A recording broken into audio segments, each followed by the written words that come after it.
નમસ્કાર વિદ્યાર્થી મિત્રો, હું ઝાલા રવિરાજસિંહ નવી વિડીયો લેક્ચર સિરીઝમાં આપ સૌનું હાર્દિક સ્વાગત કરું છું।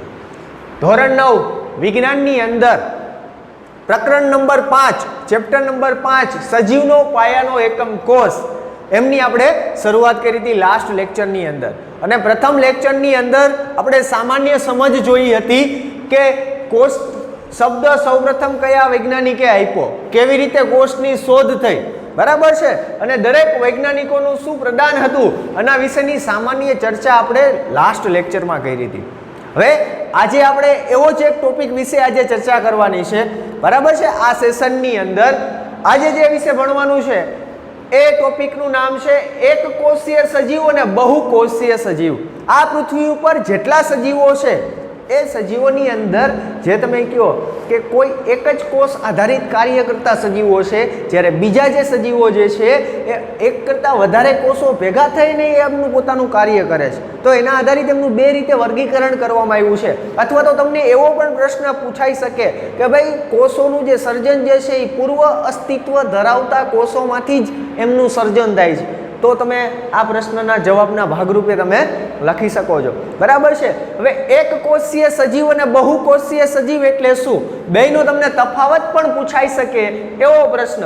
હવે એક કોષીય સજીવ એટલે શું, આપણે વાત કરી હતી કે લાસ્ટ ટાઈમ આપણે જ્યારે ચર્ચા કરી હતી ત્યારે આપણે એક જે વાત કરી હતી ડુંગળીનો જે કંદ હતું એમનો આપણે છાલનું જે ઓબ્ઝર્વેશન કર્યું હતું સૂક્ષ્મદર્શક યંત્રની અંદર, અને એમાં જે સામાન્ય આપણે આકૃતિ દોરી હતી એ કોષની કંઈક આવી આકૃતિ જોવા મળી હતી। કેવી હતી તો સામાન્ય આપણે એમની આકૃતિ જોઈ લઈએ એકવાર, બરાબર છે।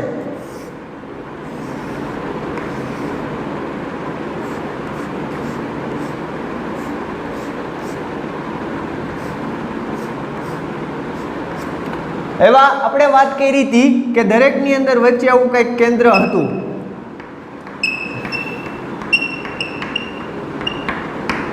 અને એમાં આપણે વાત કરી હતી એમાં જે આ ખાનાવાળો ભાગ રહ્યો, કારણ કે જ્યારે રોબર્ટ હુકે સૌથી પહેલા જે બાટલીનો બૂચ હતો એના ઉપર ઓબ્ઝર્વેશન કર્યું ત્યારે એને મધપૂડાના જે ખાના હોય, બરાબર છે, એની જે જાળી હોય એના જેવી એમને રચના દેખાણી હતી। તો આ જે ખાનાવાળા ભાગ જે રહ્યા એ કોષ કહેવાય, એમને કોષ શબ્દ સેલ શબ્દ એમના માટે ઉપયોગમાં લીધું હતું। પણ જે સજીવ જે છે, જે સજીવનું નિર્માણ થયું છે એ કોઈ એમનું જે આખું કાર્ય પ્રણાલી હશે એ જે કંઈ કાર્ય કરતો હશે એમાં કોઈ એક કોષ જ એમનું સંચાલન કરતું હશે, અથવા ઘણા એવા સજીવો છે કે એક કરતાં વધારે કોષો ભેગા થઈને એમના કાર્યનું સંચાલન થતું હશે, બરાબર છે। તો એ આધારિત જે ટોપિક આપ્યો તો આપણે કીધું હતું કે આ દરેક ખાનાવાળો જે ભાગ પોર્શન જે છે એ કોષ છે।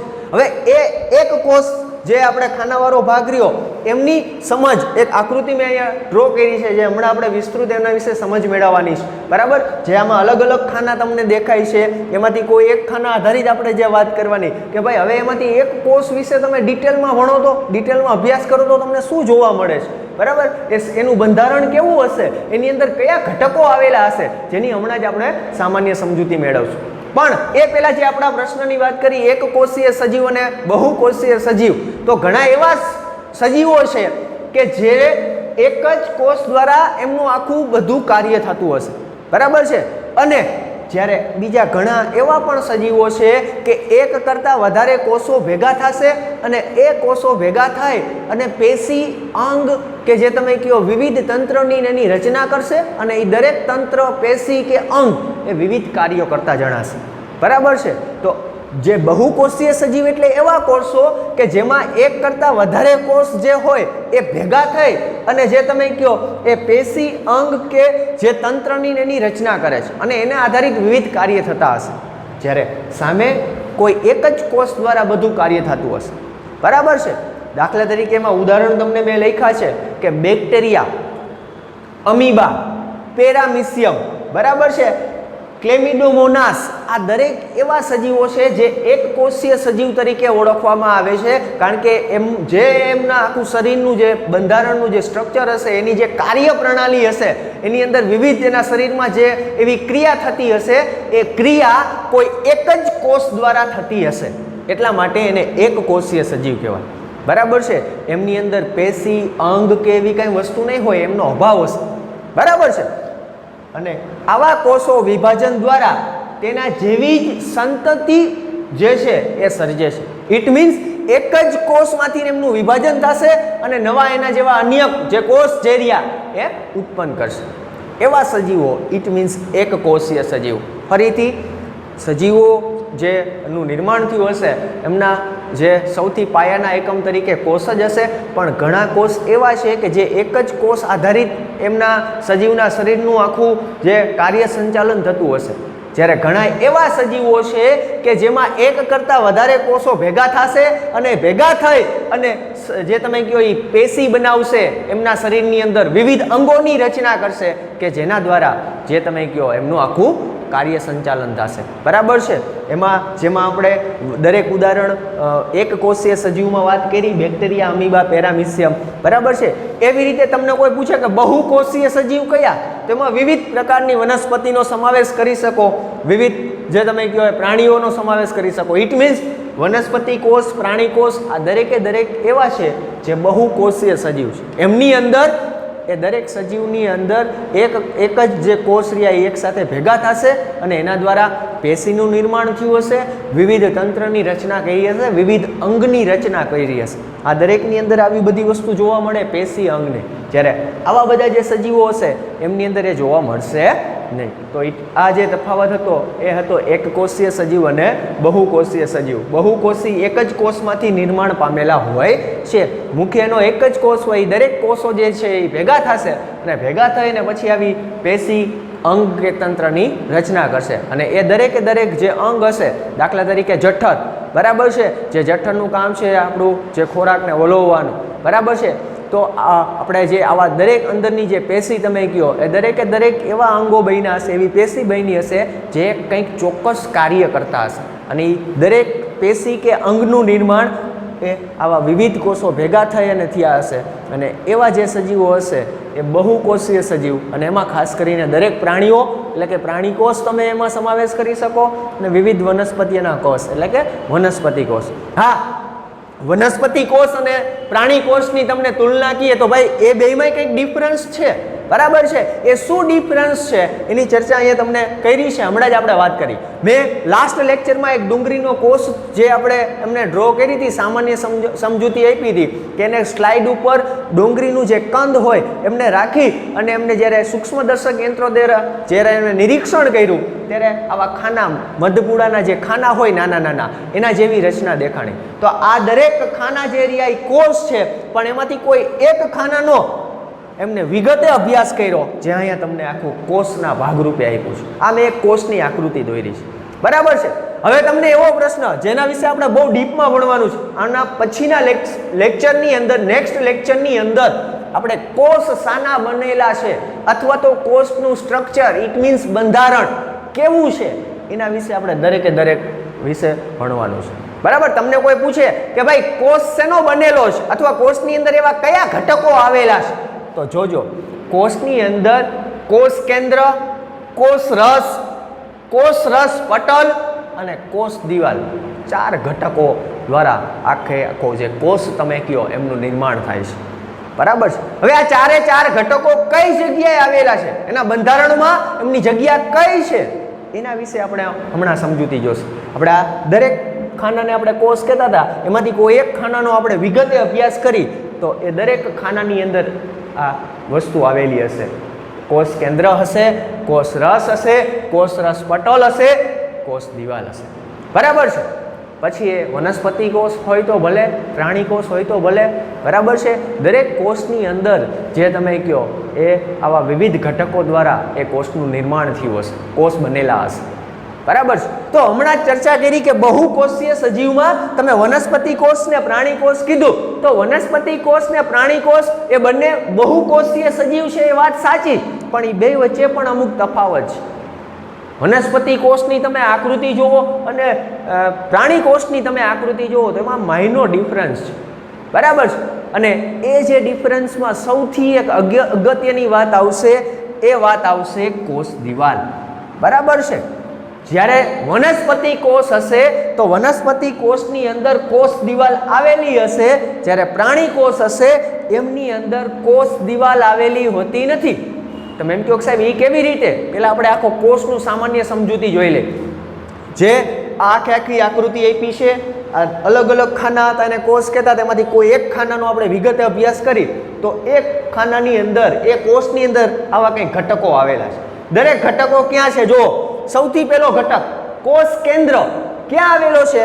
કોષની જે વચ્ચોવચ્ચનો જે ભાગ હોય એ ભાગને કોષ કેન્દ્ર તરીકે ઓળખવામાં આવે છે. બરાબર છે. હવે કોષ કેન્દ્ર જે સૌથી વચ્ચેનો ભાગ કોષની અંદરનો, એમને કોષ કેન્દ્ર કીધું. બરાબર છે. પછી જે સૌથી કોષની બહારની સપાટીવાળો, બહારનો જે સપાટીવાળો ભાગ, ઇટ મીન્સ મેં આ વ્હાઇટ કલરના ચોકથી જે લાસ્ટ લાઈન જે ડ્રો કરી છે, ઇટ મીન્સ એને કોષ દિવાલ તરીકે ઓળખવામાં આવે છે. જે સૌથી જે છેલ્લી લાઈન મેં ડ્રો કરી છે. ત્રીજું કોષ રસ. કોષ રસ એટલે શું? તો જો આ તમને ગુલાબી કલરનો આખો ભાગ મેં ડ્રો કર્યો છે. કઈ જગ્યાએ ગુલાબી કલરનો ભાગ ડ્રો કર્યો છે? કોષ કેન્દ્રથી ઉપર અને આ જે યલો લાઈન છે એની વચ્ચે, આ બે વચ્ચેનો જે આખો ભાગ મેં ડ્રો કર્યો છે ને, જે સૌથી અગત્યનો કે જેના વિશે આપણે આ ચેપ્ટરની અંદર ડીપમાં અભ્યાસ કરવાનો છે, એ છે કોષ રસ. બરાબર છે. અહીંયા મેં તમે ડ્રો કરીને જોઈ શકો છો. આ વચ્ચેનો જે ભાગ ગુલાબી કલરનો, પિંક કલરનો જે મેં ડ્રો કર્યો છે એ કોષ રસ છે. અને આ કોષ રસની અંદર વિવિધ અંગિકાઓ આવેલી છે, જેમ કે કણાભસૂત્ર, બરાબર છે, લાઇસોસોમ્સ, આવી દરેકે દરેક જે તમે કહો એ અંગિકાઓ એમની અંદર આવેલી છે કોષની. ઓકે, હવે તો તમે એમ કહેશો કે સાહેબ આ યલો લાઈન શેની ડ્રો કરી છે? યલો લાઈન જે મેં ડ્રો કરી છે એ કોષ દિવાલ પહેલાની લાઈન છે, જેને કોષ રસ પટલ તરીકે ઓળખવામાં આવે છે. શેના તરીકે ઓળખવામાં આવે છે? કોષ રસ પટલ. બરાબર છે. તો કોષની અંદર મુખ્ય 4 ઘટકોનો સમાવેશ થાય. કોષ કેન્દ્ર જે વચ્ચેના ભાગમાં આવેલું હોય ને કોષ કેન્દ્ર કહેવાય. લાસ્ટ હતું કોષ દિવાલ, જે લાસ્ટની લાઈન હશે, સૌથી બહારની લાઈન જે ડ્રો કરી છે, જે ફરતી કોણની એની જે લિમિટ જે છે, બરાબર છે, એમને કોષ દિવાલ તરીકે ઓળખવામાં આવે છે. કેન્દ્ર અને યલો લાઈનની વચમાં જે મેં પિંક કલરનો ભાગ ડ્રો કર્યો છે એ કોષ રસ છે. બરાબર છે. અને લાસ્ટ કોષ રસ પટલ, તો એક કોષ દિવાલ પહેલા અને કોષ રસ પછી, એ બેને જે વચ્ચેની જે લાઈન યલો કલરની ડ્રો કરી છે એ કોષ રસ પટલ તરીકે ઓળખવામાં આવે છે. તો આપણે જ્યારે બહુકોષીય સજીવમાં વનસ્પતિ કોષ અને પ્રાણી કોષ એના ઉદાહરણ જોયા, એમાં ખાસ એક યાદ રાખજો, અને આ ચેપ્ટર પૂરતું તમારે સતત એ માઇન્ડમાં યાદ રાખવું પડશે કે જ્યારે કોષ દિવાલની વાત કરવામાં આવે, જે સૌથી લાસ્ટની લાઈન ડ્રો કરી છે એ કોષ દિવાલ એ પ્રાણીઓની અંદર હોતી નથી. તો તમે એમ કહેશો કે સાહેબ તો એમાં કઈ રીતનું, કયા ઘટકો હશે? પ્રાણી કોષની અંદર કોષ કેન્દ્ર હશે, કોષ રસ હશે, અને ત્રીજું કોષ દિવાલની જગ્યાએ જે યલો લાઈન ડ્રો કરી એ કોષ રસ પટલ હશે. એમાં મુખ્ય 3 પ્રાણી કોષની અંદર 3 વસ્તુ જોવા મળે: કોષ કેન્દ્ર, કોષ રસ અને કોષ રસ પટલ. પ્રાણીઓની અંદર કોષ દિવાલ હોતી નથી, જ્યારે વનસ્પતિની અંદર કોષ દિવાલ રહેલી હોય છે. વનસ્પતિ આજે આખી આકૃતિ ડ્રો કરો ને તમે આ વ્હાઇટ કલરની લાઈનને તમે એમના આકૃતિ તરીકેના ભાગરૂપે લઈ લ્યો તો એ વનસ્પતિ કોષ કહેવાશે. પણ હું વ્હાઇટ કલરની લાઈનને હું રિમૂવ કરી નાખું, દૂર કરી નાખું, આ યલો લાઈન સુધી લઈ લો તો એ કહેવાશે પ્રાણી કોષ. બરાબર. આ ઉપરાંત વનસ્પતિની અંદર હરિતકણ હોય છે, વનસ્પતિ કોષની અંદર, જ્યારે પ્રાણી કોષની અંદર હરિતકણ હોતું નથી. It means chlorophyll. બરાબર. પછી એમાં વનસ્પતિની અંદર તારા કેન્દ્ર નથી હોતું, જ્યારે પ્રાણી કોષની અંદર તારા કેન્દ્ર હોય છે. ઓકે, તો જે સૌથી અગત્યનો ટોપિક હતો એ હતો સજીવની અંદર, બરાબર, એક કોષીય સજીવ અને બહુકોષીય સજીવ. એક કોષીય સજીવ એટલે એક જ કોષ દ્વારા એ સજીવના કાર્યનું સંચાલન થતું હોય, કાર્ય થતું હોય એવો કોષ, એટલે એવા જે સજીવ હોય ને એક કોષીય સજીવ કહેવાય. જ્યારે બહુકોષીય સજીવની અંદર એક જ કોષની અંદરના જે અલગ અલગ કોષો ભેગા થાય અને એમનું જે તમે કહો એ પેશી, અંગ કે તંત્રની રચના કરશે અને જેના દ્વારા આખા દરેક કાર્ય જે છે એ કરશે, એવા જે સજીવ હોય એ છે બહુકોષીય સજીવ. આમના ઉદાહરણ તમને પૂછાય MCQમાં તો તમે લખી શકો બેક્ટેરિયા, અમીબા, પેરામિશિયમ. બરાબર છે. ક્લેમિડોમોનાસ આ દરેકે દરેક એક કોષીય સજીવ છે, જે એક કોષ આધારિત જ એમનું કાર્ય થતું હશે, બરાબર. એમાં પેશી, અંગ કે તંત્ર બીજા અન્ય હશે નહીં, બરાબર. જ્યારે વનસ્પતિ અને પ્રાણીકોષ એ બહુકોષીય સજીવ છે, જેમાં પેશી, અંગ જેવા તંત્ર, એના વિવિધ તંત્ર જે છે એ અલગ અલગ કાર્ય કરતા હશે. ઓકે.